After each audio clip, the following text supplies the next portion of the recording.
कभी सोचा है कि जो नौकरी हम कर रहे हैं वो हमें सच में आगे ले जा रही है, या कहीं ये एक ऐसा जाल तो नहीं जिसका अंत जीरो पर होता है।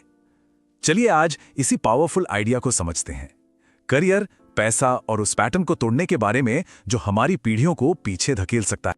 वर्क लाइफ बैलेंस, ये शब्द तो हम सब ने सुना है ना। सब कहते हैं कि ये बहुत जरूरी है, लेकिन क्या हो अगर यही आइडिया हमें असल कामयाबी से दूर ले जा रहा हो। सुनने में अजीब लगता है, पर यह पूरा तर्क इसी सोच से शुरू होता है। देखिए, आइडिया बड़ा सिंपल है। आप हर चीज में बेस्ट नहीं हो सकते। अगर किसी एक चीज में, मान लीजिए अपने करियर में टॉप पर पहुंचना है, तो कहीं ना कहीं दूसरी चीजों से समझौता करना ही पड़ेगा।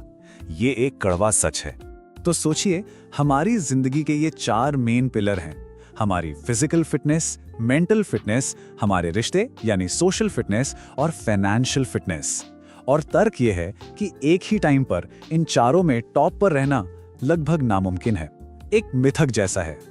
और यहीं पर असली बात आती है। जब हम हर चीज को बैलेंस करने की कोशिश करते हैं ना, तो हम किसी भी चीज में एक्सीलेंट नहीं बन पाते, बस एवरेज यानी मीडियोकर बनकर रह जाते हैं। और एक टिपिकल नौकरी में तो ये और भी मुश्किल हो जाता है, क्योंकि वहां हमारा टाइम और एनर्जी पहले से ही बटे हुए होते हैं। तो अगर बैलेंस एक मिथक है, तो फिर एक नौकरी जाल कैसे बन जाती है? इसकी शुरुआत होती है उन रिवॉर्ड से जो हमें मिलते हैं, या यूं कहें कि जो हमें लगता है कि हमें मिल रहे हैं। प्रमोशन, तारीफों वाले email, employee of the month का अवार्ड, ये चीजें कुछ पल के लिए तो बहुत अच्छी लगती हैं, लेकिन सच तो ये है कि ये सब खोखले हैं। इनका कोई लॉन्ग टर्म वैल्यू नहीं है। तो इस जॉब ट्रैप की सबसे खतरनाक चीज क्या है? सैलरी? नहीं, उससे भी ज्यादा खतरनाक है स्टेबिलिटी का वादा, एक सुरक्षित नौकरी का एहसास। और यही सबसे बड़ा भ्रम है। इस बात को समझाने के लिए एक बहुत ही कमाल की कहानी है, हाथी और रस्सी की। ये कहानी दिखाती है कि कैसे हमारी असली सीमाएं बाहर नहीं बल्कि हमारे दिमाग में होती हैं, बिल्कुल वैसे ही जैसे सालों तक एक ही नौकरी में रहने से हो जाता है।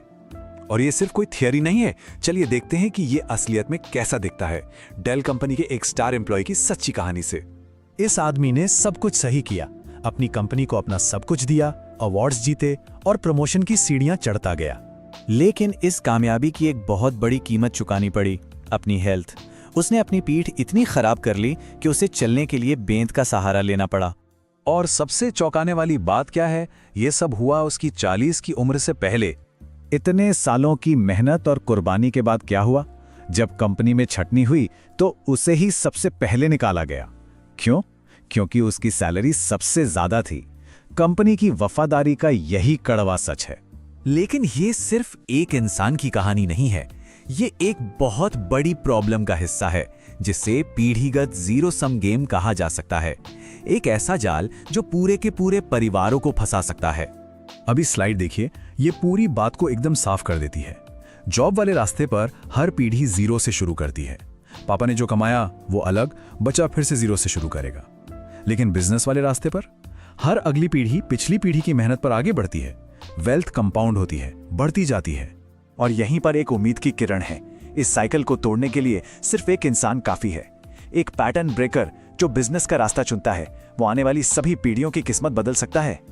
तो इस जाल से निकला कैसे जाए? इसका जवाब काम बदलने में नहीं, बल्कि सोच बदलने में है। यह है स्टेबिलिटी माइंडसेट से ग्रोथ माइंडसेट की तरफ एक बड़ा शिफ्ट। तो यहां 2 तरह की सोच है, एक जो आराम और सेफ्टी ढूंढती है, और दूसरी जो चैलेंज और तरक्की चाहती है। एक रिस्क से भागती है, दूसरी समझती है कि रिस्क जरूरी है।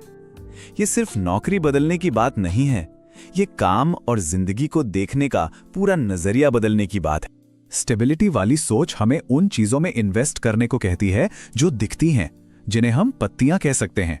महंगी गाड़ियां, नए फोन, ये चीजें वक्त के साथ अपनी वैल्यू खो देती हैं। दूसरी तरफ ग्रोथ वाली सोच जड़ों में इन्वेस्ट करने पर जोर देती है, मतलब नई स्किल सीखना, अपनी हेल्थ का ध्यान रखना और फाइनेंशियल एजुकेशन पर पैसा लगाना। ये वो चीजें हैं जो समय के साथ बढ़ती हैं और लॉन्ग टर्म वैल्यू बनाती हैं। तो सवाल यह है कि इस सोच को अपनाया कैसे जाए और इस पीढ़ीगत पैटर्न को तोड़ा कैसे जाए। चलिए अब इस बहस के आखिरी एक्शन लेने वाले हिस्से पर आते हैं, और ये हमें एक बहुत ही गहरे आइडिया तक लाता है। अगर जिंदगी में सच में कुछ बड़ा हासिल करना है, तो जो कुछ अभी है उसे खोने का साहस भी रखना होगा। कैलकुलेटेड रिस्क लेना ही बड़ी कामयाबी की पहली शर्त है। तो बस एक जगह टिके रहने के बजाय सलाह यह है कि अपनी आज़ादी के लिए एक रोड मैप बनाया जाए, एक एग्जिट प्लान हो और ग्रोथ के साथ आने वाली अनिश्चितता को गले लगाया जाए। ये समझना जरूरी है कि ये एक पिंजरे से निकलकर एक खुले मैदान की ओर बढ़ने जैसा है। और अंत में ये हमें एक बहुत ही पावरफुल सवाल के साथ छोड़ जाता है, एक सवाल जो हमें खुद से पूछना चाहिए, क्या हमारी दौड़ भी 0 से शुरू होकर 0 पर ही खत्म हो रही है? ये एक ऐसा सवाल है जो शायद हमारे करियर और हमारे परिवार के